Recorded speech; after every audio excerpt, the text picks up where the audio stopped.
So welcome to my presentation on Reddit.com. So first we'll start with the users.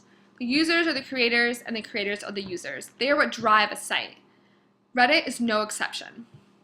It's first important to understand what the audience is and who they are before digging into the metrics or the key performance indicators, which are referred to as the KPIs later in this presentation.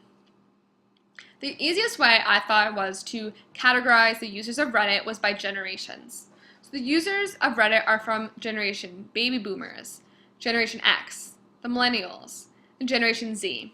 They like everything from history, to politics, to photography, to baking or gaming. There are introverts who just like to browse Reddit and not really interact. Then you have the extrovert who want to post, share, probably have an account on Reddit, and they're the ones actively keeping the conversation alive. So I found that there's 3 specific personas for Reddit.com. The first one is the content generators. The content generators are the ones who are posting, sharing, commenting, probably have a account on Reddit and go on Reddit every day. Then you have the passive users. Passive users are just browsing, viewing, not commenting, will never probably have an account, and they're just there to kind of observe what's going on. Finally, you have the trolls. The trolls love to create drama and debate. They will argue a point even if they know they're wrong just for the point of arguing. These 3 personas drive Reddit.com, and the site would not be the site today if it wasn't for these 3 personas. So I came up with 6 metrics that would be used for Reddit.com, and I put them in order of importance. The first one that I thought would be the most important is the bounce rate. This will tell someone the number of users that are coming to their site, staying on one page, and leaving. As Reddit is a content-driven site, this is very important to know. The individuals who are coming and leaving on one page are not becoming repeat users. This will tell the creators what areas need to have paid attention to and what needs to be tweaked in order to make those new visitors repeat users. The next is landing pages.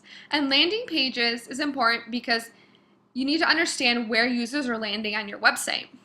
You can look at how landing pages are designed and if they are drawing people in or turning them away. Also, looking at keywords will help you determine which are bringing people in and to what landing pages.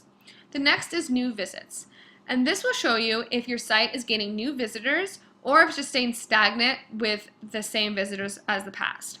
Next, you have traffic sources. And this will tell the creators where the users are coming from, whether they're coming from a website, email, advertisement, or social media page. It is important because it will help to narrow down the marketing efforts for the team. Next, you have referrals.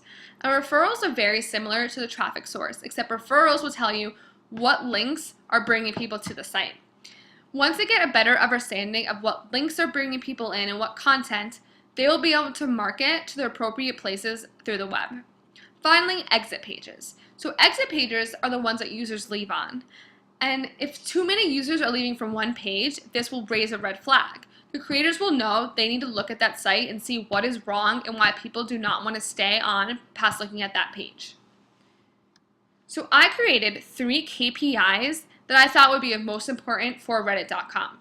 The first one is to have a growing number of users. The KPI would be to have a subscriber rates, and the target KPI I estimated would be to have a 5% conversion for each quarter. The second one would be to utilize ad space. The KPI would have an average ad income per user, and then the target KPI would have increased average ad income by 2%. The final one would have to increase social presence. The KPI would have to increase awareness of Reddit on outside sites, and the target KPI would have a shared post percentage increase by 6% in the first quarter.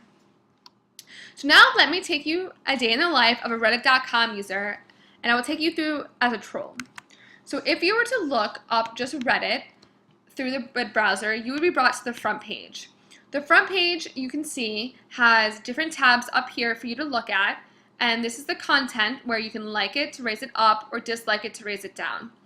You can have your subreddits already categorized by you if you have a login and account on this page. There's different subreddits up here for you to look at. But if I wanted to cause debate, I would go to, I would search politics. So I'm a troll.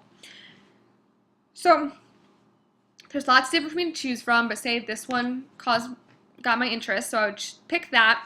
I decided I want to comment on it, I want to stir up some trouble, and then maybe I want to share it.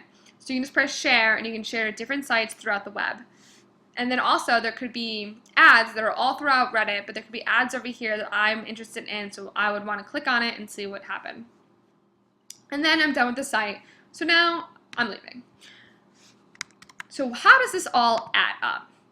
So the creators can use the metrics from what the troll does throughout the day, what pages they land on, what exit pages that they leave on, what they're looking at, what they're clicking on, and what they're commenting on and sharing to come up with a game plan to reach all the targeted KPIs. For example, if I was clicking on ads throughout the web, throughout Reddit.com, they would be able to see which sites are the most interesting for the users and where they should place them on the page in order to gain that participation. Now I will take you through 3 social media tools that I think would be helpful to reach the targeted KPIs. The first one is Google Analytics. So Google Analytics is pretty easy to use. It's free, gives you real-time data. It shows you the visitors, the unique visitors, percentage of new visits, and the bounce rate. There's also sections where you can do the traffic sources, the referrals, you can have the graphs, you can change it by date, and then you can customize it for any way you want, have different reports. And if you still need to know how to use the site, there's something called Google Analytics Academy, and they will take you through step by step the ways on how to use Google Analytics and how to make it the most effective for your website. So as you can see, some of the pros would be free, the real-time analytics, Google Academy, and it's very easy to use. However, the cons, for the premium cost, it's $150,000 for the year, and sometimes there's limited search terms, so you can't search. If you're searching for a multitude of items, you're not going to be able to do that through the free application. The next one I will take you through is Crazy Egg.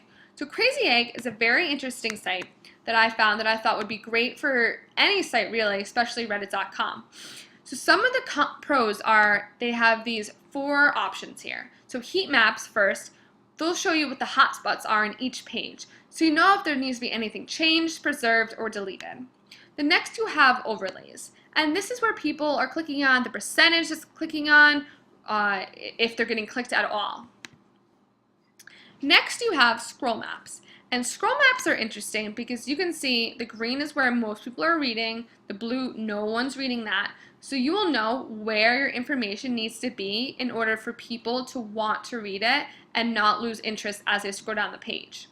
Finally, there's something called confetti. And this is very good for sites because you can decipher which users are clicking on what, and by like the percentage, by their gender, you can do it all here and where they're all clicking on the page. However, there's a few cons for Crazy Egg. So Crazy Egg is an annual billing fee. The trial offer is skewed because your picture gets, and the 3rd-day trial, as soon as you sign up, that's the site you're going to use for the 3rd-day trial. It doesn't analyze click frauds, and the number varies from other analytic tools. The new user, you'll have a different user percentage from Crazy Egg to Google Analytics, and all the reviews say that they had to use other software as well in addition to Crazy Egg in order to get all the metrics they were looking for. Finally, I will take you through IceRocket. So IceRocket is it's free to use, it's what's happening now, it's real-time data. All you have to do is look up Reddit, and you can search Twitter, Facebook, blogs, there's RSS feeds, there's a little analysis graph, but there's not really much to it. That's basically it. However, a lot of the cons are there's no search filter, so you can't specify the searches, and it's a very cluttered interface, as you saw. So, my final thoughts. So I think they should use a combination of all the social analytic tools to reach the 3 KPIs. Crazy Egg would be great because you can analyze how people are getting to the site, where they're placing ads, what the effective landing pages are, is there a correlation between exit pages, and what is driving people and making people stay. Google Analytics is great because it gives you a better idea of the user information and breaks down what the trend is and who these people are. Finally, IceRocket will give the creators an idea of the social media presence and what is going on in the real-time data right there. So that's my thoughts on Reddit.com. I think to get both most effective way is to use all three of these. And I hope you learned a little bit something about Reddit and you enjoyed the presentation. Thank you.